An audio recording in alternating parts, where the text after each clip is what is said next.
Hello friends, എല്ലാവർക്കും നമസ്കാരം. നിങ്ങൾ ഏവരും കാത്തിരിക്കുന്ന ഗോമതിയുടെയും ബാലന്റെയും നാളത്തെ വിശേഷത്തിലേക്ക് എല്ലാ കൂട്ടുകാർക്കും സ്വാഗതം. എല്ലാവർക്കും നല്ലൊരു ശുഭരാത്രി നേർന്നുകൊണ്ട് തന്നെ നമുക്ക് നാളത്തെ വിശേഷത്തിലേക്ക് കിടക്കാം. അതിനു മുമ്പായിട്ട് ആരെങ്കിലും നമ്മുടെ ഈ ചാനൽ ആദ്യമായിട്ട് കാണുന്നുണ്ടെങ്കിൽ ഇതുവരെ സബ്സ്ക്രൈബ് ഒന്നും ചെയ്തു വെച്ചിട്ടില്ലെങ്കിൽ തീർച്ചയായിട്ടും ഒന്ന് സബ്സ്ക്രൈബ് ചെയ്ത് വെച്ചോളൂ കേട്ടോ. അതിനൊപ്പം മാക്സിമം എല്ലാവരും നമ്മുടെ വീഡിയോ ഇഷ്ടപ്പെടുകയാണെങ്കിൽ ഒരു ലൈക്കും കൂടി അടിച്ചിട്ട് പോകാൻ മറക്കരുത്. അപ്പം നമുക്ക് നേരെ നാളത്തെ സൂപ്പർ ഹിറ്റ് വിശേഷത്തിലേക്ക് കിടക്കാം. ഇന്നും പ്രത്യേകിച്ച് നടന്നൊന്നുമില്ലല്ലേ. നമ്മുടെ മിത്ര മിഥുനെ കണ്ടൊന്നുമില്ല, കാണാൻ യാതൊരു വഴിയുമില്ല. ഇനിയിപ്പം നാളത്തെ എപ്പിസോഡിൽ മിത്രയോട് കാണാൻ പറയുന്നുണ്ട്. മിത്രയെ നീ ഒന്ന് പോയി കാണുക നമ്മുടെ ബാലൻ പറയുന്നുണ്ട്. പക്ഷെ നാളെയും കാണുമോ നമ്മുടെ മിത്ര മിഥുനെ? മിഥുനെ കാണുമോ? ഒരിക്കലും കാണാൻ പോകുന്നില്ല. ഒരിക്കലും കാണാൻ പോകുന്നില്ലെന്നല്ല, നാളെയും കാണാൻ പോകുന്നില്ല. പക്ഷെ നമ്മുടെ മിഥുന കാര്യങ്ങളൊക്കെ പിടികിട്ടി തുടങ്ങി. ആരാണ് ആരുടെ വീട്ടിലാണ് വന്നിരിക്കുന്നത് എന്ന് നമ്മുടെ മിഥുന് മനസ്സിലായിട്ടുണ്ട്. അതുകൊണ്ട് തന്നെ മിഥുൻ ഇനി പതുക്കെ നാടകം കളിക്കാൻ തന്നെയാണ് തീരുമാനിച്ചിരിക്കുന്നത്. ഞാൻ നിങ്ങളോട് കഴിഞ്ഞ ദിവസം പറഞ്ഞില്ലായിരുന്നു, മിഥുന് യാതൊരു പ്രശ്നവും ഇല്ല. മിഥുന് ഓർമ്മകൾ തിരിച്ചു കിട്ടി. അതുപോലെ തന്നെ മിഥുൻ ഇപ്പൊ അത്യാവശ്യം എണീറ്റ് നടക്കാനൊക്കെ സാധിക്കും. പക്ഷേ കള്ളത്തരം അഭിനയിച്ചുകൊണ്ട് അവിടെ തുടരുക എന്നതാണ് മിഥുന്റെ ഏക ലക്ഷ്യം എന്ന് പറയുന്നത്. ഏതായാലും ഈ സമയം ആയിക്കോട്ടെ, നമ്മുടെ ദേവി അറിഞ്ഞിരിക്കുകയാണ് രാമേട്ടന്റെ കയ്യിൽ നിന്ന് ബാലൻ വെറും ചില്ലറക്കാരനൊന്നും അല്ല. ബാലനിൽ നിന്ന് എന്തെങ്കിലും മറച്ചു വെക്കുകയോ ബാലന്റെ അടുത്ത് കള്ളത്തരം കാണിക്കുകയോ ചെയ്തു കഴിഞ്ഞിട്ടുണ്ടെങ്കിൽ അവൻ ഒരിക്കലും പൊറുക്കില്ല. കാരണം അവൻ ആരുടെയും മുമ്പിൽ കള്ളത്തരം കാണിച്ചിട്ടൊന്നും അല്ല ഇതുവരെ എത്തിയിരിക്കുന്നത്. അപ്പൊ അതുകൊണ്ട് തന്നെ അവന്റെ അടുത്ത് കള്ളത്തരം കാണിച്ചു കഴിഞ്ഞാൽ അത് അവൻ പൊറുക്കില്ല, ക്ഷമിക്കില്ല, സഹിക്കില്ല. ഇത് കേട്ട ഉടനെ ചങ്കിൽ കൈവച്ചുകൊണ്ട് നിൽക്കുക. എന്റെ ഈശ്വര, ഇനി എന്ത് ചെയ്യും? ഞാൻ പടച്ചു വിട്ടിരിക്കുന്ന കള്ളത്തരങ്ങൾ എന്തൊക്കെയാ! യോ ഓർക്കുമ്പോ തന്നെ പേടിയാവുക. എന്റെ അച്ഛനും അമ്മയും ഒന്നാന്തരം കുഴി കൊണ്ടാണല്ലോ എന്നെ ചാടിച്ചിരിക്കുന്നത്. എന്റെ ഭഗവതി, ഇനി ഞാൻ എന്ത് ചെയ്യും? എനിക്കൊരു വഴി കാട്ടിത്താ എന്റെ ഭഗവതിയെ എന്ന് പറഞ്ഞുകൊണ്ട് നമ്മുടെ ദേവീനെ വിളിച്ചുകൊണ്ട് തന്നെ ദേവി എന്ന് പറഞ്ഞാല് ഭഗവതിനെയും വിളിച്ചുകൊണ്ട് നമ്മുടെ ദേവി അവിടെ നിൽപ്പുണ്ട്. ഈ സമയത്ത് ആയിക്കോട്ടെ, നമ്മുടെ ഗോമതിക്കാണെങ്കിൽ വീണ്ടും വേവലാതിയും ചിന്തയും കാര്യങ്ങളും ഒക്കെ ആയിട്ട് നടക്കുക. കാട് കയറിയ ചിന്തിക്കുന്നത്. ഒന്ന് തീരുമാനിച്ചിട്ടേ ഉള്ളൂ, ഒന്നെങ്കിൽ ഞാൻ അല്ലെങ്കിൽ അവന്. ഒന്നെങ്കിൽ ഈ വീട്ടിൽ ഞാൻ കാണും, അല്ലെങ്കിൽ ഈ വീട്ടിൽ അവൻ കാണും. ഇത് രണ്ടിൽ ആരെങ്കിലും ഒരാളെ ഈ വീട്ടിൽ കാണത്തുള്ളൂ, അല്ലെങ്കിൽ നോക്കിക്കോ എന്നൊക്കെ പറഞ്ഞുകൊണ്ട് അങ്ങ് തുടങ്ങുകയാണ് നമ്മുടെ ഗോമതിനെ നിലയ്ക്ക് നിർത്താനായിട്ട് നോക്കുന്നുണ്ട് നമ്മുടെ ബാലൻ. ഓരോന്ന് പറഞ്ഞിട്ട് ഇങ്ങനെ കള്ളത്തരങ്ങൾ തന്നെയാണ് ഇങ്ങനെ ഓരോന്ന് പറയുന്നുണ്ട്. എന്റെ പൊന്നു ഗോമതി, നീ ഒന്ന് സമാധാനപ്പെടാന്നൊക്കെ പറഞ്ഞ ഗോമതി സമാധാനപ്പെടുവോ? ഗോമതിയുടെ സ്ഥാനത്ത് വേറെ ഏത് പെണ്ണാണെങ്കിലും സംശയിച്ചു പോകും, അത് വേറെ കാര്യം. സ്വന്തം ഭർത്താവ് തന്റെ മകന്റെ പ്രായത്തിലുള്ള ഒരു പയ്യനെ വിളിച്ചോണ്ട് വന്ന് വീട്ടിൽ താമസിപ്പിക്കുന്നു. അതിന്റെ ബന്ധുക്കളാരാ, സ്വന്തക്കാരാരാ എന്നൊന്നും അറിയത്തില്ലാത്തൊരവസ്ഥയിൽ താമസിപ്പിക്കുമ്പോൾ ആരാണെങ്കിലും വിശ്വസിച്ച് പോകും. നമ്മുടെ ഗോമതിയും പാവം അതാണ് വിശ്വസിച്ചിരിക്കുന്നത്. നമ്മുടെ ബാലൻ കൊണ്ടുവന്നിരിക്കുന്നത് അവിഹിതത്തിലുള്ള വല്ല മകനെയാണോ? എന്റെ ഈശ്വര, എന്റെ ഭഗവതിയെ എന്ന് വിളിച്ചുകൊണ്ട് നമ്മുടെ ഗോമതിയും അതിലെ കൂടെ ലാലാ പാടി നടപ്പുണ്ട്. അല്ലാതെ വേറെ എന്താ ഞാൻ പറയുന്നത് ഇതിനപ്പുറത്ത്? പിന്നെ കാണിക്കുന്ന സീൻ എന്ന് പറഞ്ഞു കഴിഞ്ഞിട്ടുണ്ടെങ്കിൽ നമ്മുടെ കൃഷ്ണ മംഗലാണോ, ദേവമംഗലത്തെ ഒരു പ്രശ്നമാണെങ്കിൽ കൃഷ്ണമംഗലത്ത് നമ്മുടെ ഗോമതിയുടെ പേരിലാണ് എല്ലാം എഴുതി വെച്ചിരിക്കുന്നതെന്ന് പറഞ്ഞുകൊണ്ട് അലോക് വീണ്ടും പ്രശ്നങ്ങളൊക്കെ ഉണ്ടാക്കുകയാണ്. അങ്ങനെ അച്യുതനോടും ആനന്ദനോടും ഒക്കെ പറഞ്ഞ് എങ്ങനെയെങ്കിലും അത് തിരിച്ച് എഴുതി മേടിക്കണം, അല്ലെങ്കിൽ ശരിയാവില്ല, നോക്കിക്കോ, എല്ലാം മണ്ണും ചാരി നിന്നവൻ പെണ്ണും കൊണ്ടുപോയി എന്ന് പറയുന്ന അവസ്ഥ പോലെ ആയി പോവും. എല്ലാം കൊണ്ടുപോകും. ആ ബാലൻ ആരാ സൈസ്? ബാലൻ അറിഞ്ഞു കഴിഞ്ഞാൽ ഒരിക്കലും ഇത് നമുക്കാർക്കും തിരിച്ചെഴുതി തരാനൊന്നും പോകുന്നില്ല എന്ന് പറഞ്ഞപ്പോഴത്തേക്കും പെട്ടെന്ന് മിത്രയുടെ അമ്മ പറയുന്നുണ്ട്, ഹേയ്, ബാലൻ അങ്ങനെ പൈസയോട് ആക്രാന്തമൊന്നുമില്ല, പൈസയോട് ആർത്തിയുള്ളതോ സ്വത്തിനോട് ആർത്തിയുള്ളതോ ആളൊന്നും അല്ല.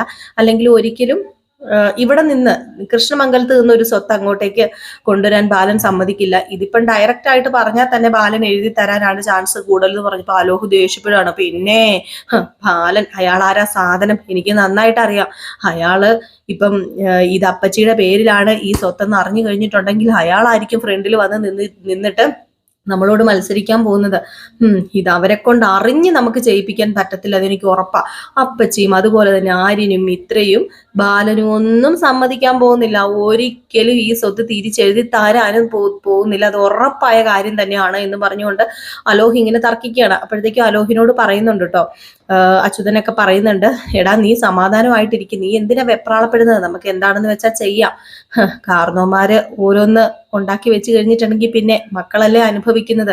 അന്ന് ജീവിച്ചിരുന്ന കാലത്ത് എഴുതി വെച്ചിരുന്നെങ്കിൽ വല്ല കുഴപ്പമുണ്ടായിരുന്നോ? ഇതിപ്പം മരിച്ചു പോവുകയും ചെയ്തു, മനുഷ്യന് വയ്യാവേലി ആക്കി വെക്കുകയും ചെയ്തു എന്നൊക്കെ പറഞ്ഞുകൊണ്ട്. അപ്പോഴത്തേക്കും ഇത് കേട്ടപ്പോഴത്തേക്കും നമ്മുടെ ഗോമതിയുടെ അമ്മയ്ക്ക് ഭയങ്കര വിഷമമായപ്പോഴത്തേക്കും ഗോമതിയുടെ അമ്മയോട് മിത്ര പറയുന്നുണ്ട്, അമ്മയെ സങ്കടപ്പെടാതിരിക്കമ്മേ, സാരമില്ല, പോട്ടെ, നമുക്ക് എന്തെങ്കിലും ചെയ്യാന്ന് പറയുന്നുണ്ട്. പക്ഷെ നമ്മുടെ ഗോമതിയുടെ അമ്മയ്ക്ക് സ്വത്തുക്കളൊക്കെ നമ്മുടെ ഗോമതിയുടെ കയ്യിൽ ഇരിക്കുന്നത് തന്നെയാണ് കൂടുതൽ ഇഷ്ടവും ആഗ്രഹവും ഒക്കെ.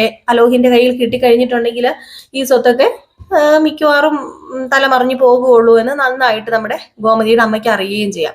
ഈ സമയത്തായിക്കോട്ടെ നമ്മുടെ ബാലനാണെങ്കിൽ ചെന്ന് മിഥുന് ആഹാരമൊക്കെ ഇങ്ങനെ വാരി കൊടുക്കുകയാണ്. ഗതികേട്, അല്ലാതെ വേറെ എന്താ, നമ്മുടെ ബാലന്റെ ഗതികേടാണ് കേട്ടോ. ഗതികേടിന്റെ ഗതികേടെന്ന് വെച്ചിട്ടുണ്ടെങ്കിൽ അങ്ങേ അപ്പറം ഗതികേടായി പോയി. അപ്പൊ നമ്മുടെ ഗോമതിയോടും മിത്രയോടും മീനാക്ഷിയോടൊക്കെ പറയുന്നുണ്ട്, ആഹാരം കൊടുക്കുക, കുറച്ച് കഞ്ഞി അവന് കോരി കൊടുക്കുക, അവന് തന്നെ കുടിക്കാറായിട്ടില്ല എന്നൊക്കെ പറയുമ്പോഴത്തേക്കും ഗോമതി പറയുന്നുണ്ട്, പിന്നെ ഇനിയിപ്പം നിങ്ങളുടെ മകനെ ഊട്ടാനല്ലേ എനിക്ക് നേരം. മകനോ? എന്താ ഗോമതി നീ പറയുന്നത്? അവനെന്റെ മകനല്ലെന്ന് ഞാൻ പറഞ്ഞില്ലേ. പിന്നെ മകനല്ലെങ്കിൽ പിന്നെ എന്തിനാ നിങ്ങൾക്ക് ഇത്ര ദണ്ണം? അവന് ഒരു നേരം ആഹാരം കൊടുത്തില്ലെന്ന് ഓർത്തുണ്ട് എന്താ പ്രശ്നം ഇരിക്കുന്നത്? ഇത് നിങ്ങളുടെ മകൻ തന്നെയാ, ഞാൻ ഉറപ്പിച്ചു, അത് ഉറപ്പാ, ഇത് നിങ്ങളുടെ മകൻ തന്നെയാ. നിങ്ങളുടെ മകനായിട്ടല്ലേ നിങ്ങളിപ്പോ ഇങ്ങനെയൊക്കെ ചെയ്യുകയും കാണിക്കുകയൊക്കെ ചെയ്തത്. എനിക്ക് നന്നായിട്ട് മനസ്സിലായി, എനിക്ക് അറിയാൻ ബാലേട്ടന്റെ സ്നേഹം കണ്ടപ്പോഴേ എനിക്ക് മനസ്സിലായതാ. പാട്ടുപാടുന്നു, ഫോണിൽ കൂടെ എന്തൊക്കെയായിരുന്നു, നേരിട്ട് പഞ്ചാര വർത്താനം പറഞ്ഞ് എന്നെ മയക്കാൻ നോക്കിയതല്ലേ. എനിക്കറിയാം ബാലേട്ടാ, അറിയാം. വരട്ടെ, വരട്ടെ, മക്കളിങ്ങ് വരട്ടെ, അത് കഴിഞ്ഞ് ഞാൻ ബാക്കി പറയാം എന്നൊക്കെ പറഞ്ഞുകൊണ്ട് ഗോമതി കിടന്ന് തുള്ളുന്നുണ്ട് കേട്ടോ. ഈ സമയത്ത് നമ്മുടെ മീനാക്ഷി പറയുന്നുണ്ട്, അമ്മ ഒന്ന് അടങ്ങിയിരിക്കുക, അവര് വരട്ടെ, അവര് വന്നു കഴിയുമ്പോൾ നമുക്കൊരു തീരുമാനം ഉണ്ടാക്കാലോ. അമ്മ എന്തിനാ വെറുതെ ഒച്ചപ്പാട് വെക്കുന്നത്? അസുഖമായിട്ടുള്ള ഒരാളാണല്ലോ. അപ്പൊ അതുകൊണ്ട് തന്നെ ബാലച്ചൻ അത് കൊണ്ടുവന്നിട്ടുണ്ടെങ്കിൽ എന്തെങ്കിലും കാരണം കാണുമായിരിക്കും. അപ്പം ഇത്രയും പറയാം, അതേന്നെ, അയാൾ പാവമായിരിക്കും, ചിലപ്പോൾ അയാൾക്ക് എണീക്കാനൊന്നും വയ്യല്ലോ. അച്ഛൻ ഒരു കാര്യം ചെയ്യും, അച്ഛൻ തന്നെ കൊണ്ടുപോയി ഭക്ഷണം കൊടുക്കാൻ പറയുകയാണ്. അപ്പോഴത്തേക്കും നമ്മുടെ മിത്രയല്ല ബാലൻ പറയുന്നുണ്ട്, മോളെ ഒരു കാര്യം ചെയ്യ, നീ ഭക്ഷണം കൊടുക്കുക, നീ ഒന്ന് ചെന്ന് അവനെ കണ്ടേ, നീ എന്താ അവനെ കാണാത്തത്, നീ ഒന്ന് അവനെ ചെന്ന് കാണ് എന്നൊക്കെ മിത്രയോട് ഇങ്ങനെ പറയുകയാണ്. അപ്പൊ മിത്ര ഇത് കേട്ട് കഴിയുമ്പോഴത്തേക്കും മിത്ര, ഞാൻ പോയി കാണാനോ? ഞാൻ എന്തിനാ അച്ഛാ കാണുന്നത്? അല്ല, ഇവിടെ വീട്ടിൽ ഒരാൾ വന്നിട്ട് നിങ്ങൾ ഇങ്ങനെ മാറി നിന്നാൽ എങ്ങനെയാ ശരിയാകുന്നത്? അപ്പോഴത്തേക്കും ഗോമതി, പിന്നെ വീട്ടിലൊരാൾ വന്നിട്ട് വീട്ടിൽ പറ്റിയ ആളാണല്ലോ വന്നിരിക്കുന്നത്, ദേ എന്നെ കൊണ്ടൊന്നും പറയിപ്പിക്കരുത്, ദേ ആ മുറിക്കാതാരും കീറിപ്പോലും പോയേക്കരുത് ഉണ്ടല്ലോ എന്നും പറഞ്ഞുകൊണ്ട് നമ്മുടെ ഗോമതി മിത്രേനെ അങ്ങോട്ട് വിടുന്നുമില്ല. ഏതായാലും ബാലൻ പഠിച്ച പണി 18 നോക്കുന്നുണ്ട് മിത്രേനെ അങ്ങോട്ടേക്ക് വിട്ടിട്ട് കാര്യങ്ങളൊക്കെ ഒന്ന് മനസ്സിലാക്കി എടുക്കാനായിട്ട്. മിത്ര കാണുമ്പോൾ ഒരു ഞെട്ടലൊക്കെ മിത്രയ്ക്ക് ഉണ്ടാവുമല്ലോ, അപ്പൊ അതൊക്കെ അറിയണമല്ലോ. അപ്പൊ അതുകൊണ്ടാണ് സത്യം പറഞ്ഞു കഴിഞ്ഞിട്ടുണ്ടെങ്കിൽ മിത്രേനെ കയറ്റി വിടാൻ നോക്കുന്നത്. പക്ഷെ മിത്ര പോകുന്നില്ല. ഈ സമയത്ത് നമ്മുടെ ബാലൻ ചെന്ന് വാരി കൊടുക്കാന്ന് സ്പൂണിൽ ഇങ്ങനെ കോരി കഞ്ഞി കൊടുക്കാണ്. എന്നിട്ട് ഇങ്ങനെ ഓരോന്ന് പറയുന്നുണ്ട് കേട്ടോ. നോക്കിക്കോടാ, നിന്റെ അവസാന തീറ്റയായിരിക്കും ഇത്. നിന്റെ അവസാന തീറ്റയ്ക്ക് വേണ്ടിയാണ് ഞാൻ ഇവിടെ കൊണ്ടുവന്നിരിക്കുന്നത്. ഞാൻ നിന്നെ ഇപ്പൊ ഊട്ടുവാ, കുറച്ച് കഴിയുമ്പോൾ ഞാൻ നിന്നെ ഊട്ടുമല്ല ചെയ്യുന്നത്. എന്താ നിന്നെ ചെയ്യാൻ പോകുന്നതെന്ന് കണ്ടോടാ. ഈ ബാലന്റെ തനിക്കോണം ഇവിടെ എല്ലാവരും മനസ്സിലാക്കാൻ പോകുന്നതേ ഉള്ളൂ എന്നൊക്കെ ഇങ്ങനെ നമ്മുടെ മിഥുനെ നോക്കി പറയുന്നുണ്ട്. അപ്പോഴും മിഥുൻ ഒന്നും പ്രതികരിക്കാതെ, മിഥുനൊന്നും അറിയത്തില്ലാത്ത പോലെയാണ് നിൽക്കുന്നത്. ഓർമ്മശക്തിയൊക്കെ നഷ്ടപ്പെട്ട പോലെയാണ് ഇരിക്കുന്നത്. പക്ഷെ മിഥുന് ഓർമ്മയെല്ലാം തിരിച്ചും കിട്ടി, ആ ഒരു പഴയ അവസ്ഥയിലേക്ക് എത്തി നടക്കാറൊക്കെ ആയിട്ടുണ്ട് കേട്ടോ. അപ്പൊ ഇതിനിടയ്ക്ക് നമ്മുടെ മിഥുനും ഇനിയിപ്പോ വേറെ എങ്ങോട്ടേലും ഇറങ്ങി പോവോ, ആരും കാണാതെ എന്നൊന്നും അറിയില്ല. ഏതായാലും നമുക്ക് കാത്തിരുന്ന് തന്നെ കാണാം എന്താ സംഭവിക്കാൻ പോകുന്നതെന്ന്. അപ്പം ഏകദേശം ഇതൊക്കെ കൂട്ടിച്ചേർത്തൊരു വിശേഷമാണ് നാളെ വരുന്നത്. അപ്പൊ എല്ലാവരും മിസ് ചെയ്ത് കളയാതെ കാണണം കേട്ടോ. അപ്പൊ നാളെ വൈകിട്ട് നമ്മൾ പ്രമോവിശേഷമായിട്ട് വരും. പിന്നെ അലീനയുടെ വിശേഷവും നമ്മൾ ഇടുന്നുണ്ട്, ഫുൾ വിശേഷം ഇടുന്നുണ്ട്, പ്രമോവിശേഷം ഇടുന്നുണ്ട്. ഫുൾ വിശേഷം രാവിലെ ഇട്ടിട്ടുണ്ടായിരുന്നു, പ്രമോവിശേഷം നമ്മൾ കുറച്ച് കഴിയുമ്പോൾ ഇടുന്നതായിരിക്കും കേട്ടോ. ഈ വീഡിയോയുടെ പുറകെ തന്നെ നമ്മൾ നാളത്തെ പ്രമോവിശേഷം അലീനയുടെ വിശേഷം ഇടുന്നതായിരിക്കും. അപ്പൊ എല്ലാവരും കാത്തിരിക്കുക. നിങ്ങളുടെ സ്നേഹത്തിനും സപ്പോർട്ടിനും ഒക്കെ ഒരുപാട് നന്ദിയുണ്ട്. വീണ്ടും നിങ്ങളുടെ സ്നേഹവും സപ്പോർട്ടും ഒക്കെ ഇതേപടി തന്നെ നമുക്ക് വേണം. എങ്കിൽ മാത്രമേ നമ്മുടെ വലിയ ചാനലിന്റെ ഒപ്പം ഈ ചാനലൊക്കെ എത്തിക്കാൻ പറ്റുകയുള്ളൂ. അപ്പൊ നിങ്ങൾ സപ്പോർട്ട് ചെയ്യുക. പിന്നെ നമ്മുടെ അലീനയുടെ കഥയൊക്കെ നല്ല കഥയാണ് കേട്ടോ, നിങ്ങൾ അതോർത്ത് കാണാതിരിക്കേണ്ട. പുതിയ കഥയാണ്, കുറെ ഇമോഷണൽ സീൻസ് ഒക്കെ ഉണ്ട്. പക്ഷേ ഇമോഷണൽ മാത്രമല്ല, ഇതില് വാത്സല്യം, പ്രണയം എല്ലാം ഉണ്ട് കേട്ടോ. എല്ലാം ഉള്ളൊരു കഥ തന്നെയാണ്. അപ്പം ഞാൻ പോവാട്ടോ. അപ്പൊ എല്ലാവരും ഒന്ന് ലൈക്ക് അടിച്ചിട്ട് പോകാൻ മറക്കരുത്. Tata, bye bye.